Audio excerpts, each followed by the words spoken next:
smart student, how are you today? I hope you are fine. And now we are discussing about English and conversation class, especially narrative text on the chapter 2 on the semester 2. And to find more, please check this out.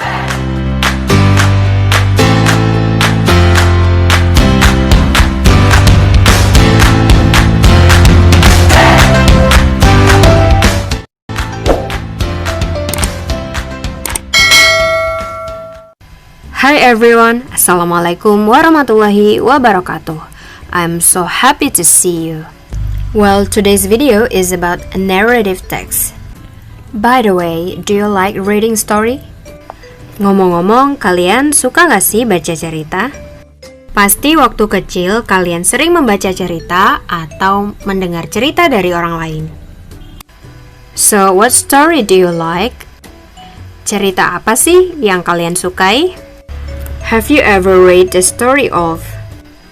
Pernahkah kalian membaca cerita tentang Sang Kuryang, Malin Kundang, Timun Mas, Cinderella, Beauty and the Beast, atau Snow White?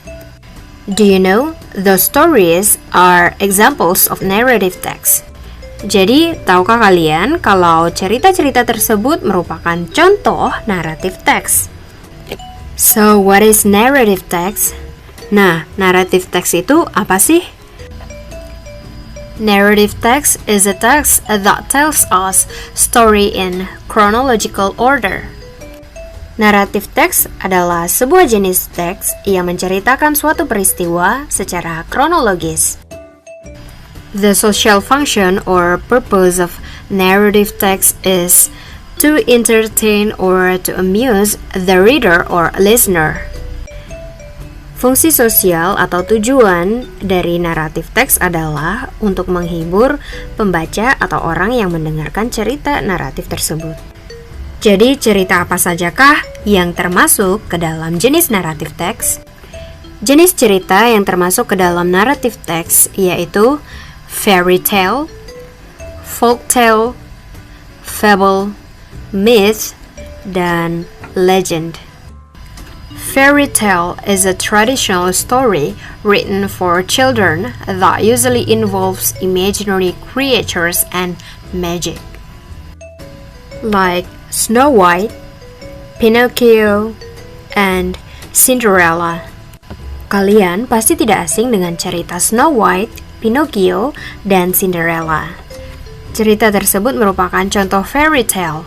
Fairy tale adalah sebuah cerita tradisional yang ditulis untuk anak-anak dan biasanya menggambarkan tentang tokoh imajinasi atau sihir, sulap, maupun keajaiban.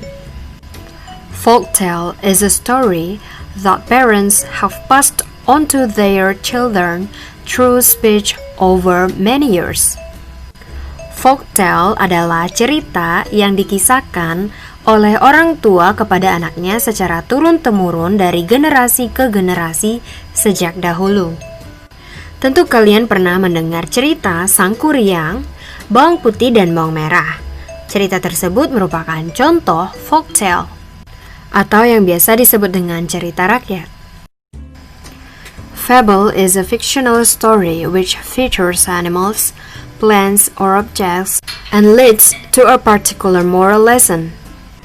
Fable adalah sebuah cerita yang biasanya mengisahkan tentang hewan, tumbuhan, maupun objek sebagai tokohnya.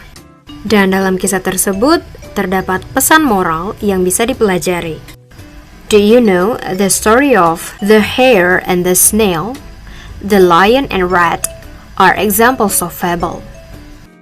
Nah, contoh cerita fable yaitu kisah si kancil dan siput, kisah singa dan tikus, dan lain sebagainya. Myth is a popular belief or ancient story, especially explaining the early history of a group of people or about natural events and facts. In Indonesia, there are some myths which are popular like Jakatarub and Nyi Roro Kidul. Mitos adalah cerita tradisional atau cerita kuno yang dipercaya oleh sekelompok orang dan dianggap benar-benar terjadi. Di Indonesia terdapat banyak contoh cerita mitos seperti Jaka Tarub dan Nyi Roro Kidul. Legend is a very old story or set of stories from ancient times and popularly accepted as historical that tells about a famous event or person, but not always true. Nah, kalian pasti tidak asing dengan kata legenda. Legenda merupakan cerita rakyat zaman dahulu yang mengisahkan tentang asal-usul suatu tempat atau peristiwa ajaib yang terjadi dan dipercayai oleh masyarakat. Misalnya cerita tentang asal-usul Danau Toba, legenda Candi Prambanan, dan sebagainya. Jadi itu tadi contoh cerita dan jenis naratif teks. Selanjutnya mari kita simak bagian atau struktur dari naratif teks. A narrative text usually consists of three parts: orientation, complication, and resolution. Orientation tells about the character and setting, time or place of the story. Complication shows the conflict or crisis affecting the main character. The crisis increases into climax. Resolution is a part that tells the solution to the conflicts. It presents the ending of the story, whether happy or sad ending. Naratif teks tersusun atas 3 bagian. Yang pertama orientation, yang kedua complication, dan yang ketiga adalah resolution. Orientation biasanya disebut sebagai pendahuluan cerita atau awal cerita. Nah, isinya adalah tentang apa, siapa, di mana, dan kapan suatu cerita itu terjadi. Complication adalah bagian teks yang kedua, letaknya setelah orientation. Bagian ini berisi tentang masalah-masalah yang dihadapi oleh tokoh utama cerita. Nah, masalah-masalah tersebut biasanya bisa menyebabkan puncak masalah atau yang biasa kita sebut dengan climax. Bagian terakhir dari naratif teks adalah resolution. Bagian ini menceritakan tentang solusi dari masalah yang dihadapi oleh tokoh utama. Ceritanya bisa berakhir dengan bahagia maupun sedih. Jika kita sering membaca naratif teks, biasanya penulis sering menuliskan pesan moral atau pengajaran di bagian akhir atau penutup cerita. Nah, penutup cerita tersebut yang berisi pesan moral maupun pengajaran disebut dengan reorientation.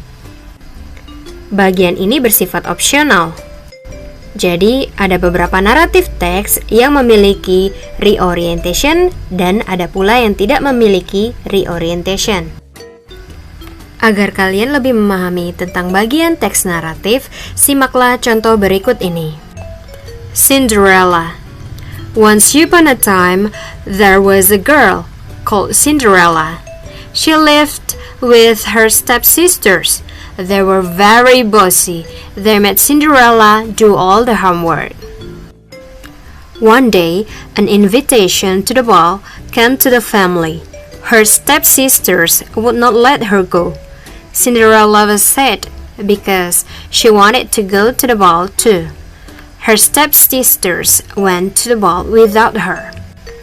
Fortunately, the fairy godmother came and helped her to get to the ball.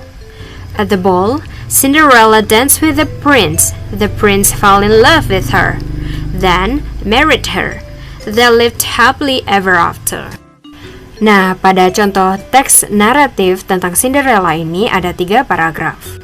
Paragraf pertama menceritakan tentang tokoh cerita, yaitu Cinderella dan saudara tirinya. Jadi bagian ini disebut dengan orientation. Paragraf kedua menceritakan tentang konflik atau masalah yang dihadapi tokoh cerita, yaitu Cinderella tidak bisa pergi ke pesta dansa karena tidak diajak oleh saudara tirinya. Jadi bagian ini disebut dengan complication. Nah, paragraf ketiga atau bagian terakhir menceritakan tentang solusi dari masalah yang dihadapi Cinderella, yaitu datangnya seorang peri yang membantu Cinderella untuk menghadiri pesta dansa tersebut. Pada pesta dansa tersebut, pangeran jatuh hati kepada Cinderella dan menikahinya. Akhirnya mereka hidup bahagia selamanya. Nah, bagian ini disebut dengan resolution. Nah, itu tadi struktur atau bagian dari teks naratif. Sekarang mari kita bahas tentang unsur kebahasaan teks naratif. As we can see, there are some linguistic elements of narrative text. The first is past tense, and then adverb of time, time conjunction, direct speech, and action verbs. Unsur kebahasaan yang digunakan dalam menulis teks naratif yaitu yang pertama, menggunakan kalimat past tense. Contohnya, they made Cinderella do all the homework. Jadi untuk menulis naratif teks, kita menggunakan tenses bentuk lampau atau past tense. Unsur kebahasaan lainnya yang digunakan dalam menulis teks naratif adalah adverb of time atau keterangan waktu. Misalnya one day, suatu hari, a long time ago, suatu masa, once upon a time, pada zaman dahulu kala, etc. dan lain-lain. Unsur kebahasaan lain yang juga terdapat dalam teks naratif yaitu time conjunction atau kata hubung yang menunjukkan waktu. Misalnya then, kemudian, suddenly, tiba-tiba, when, ketika, later, kemudian, dan sebagainya. Nah, beberapa naratif teks juga menggunakan direct speech, yaitu kalimat langsung yang menunjukkan percakapan antara tokoh di dalam cerita. Misalnya, oh no, it's too late, Cinderella said. Dan unsur kebahasaan yang terakhir yaitu menggunakan action verbs. Action verbs merupakan kata kerja yang menunjukkan perbuatan atau tindakan. Misalnya walked, dreamed, said, when, and so on.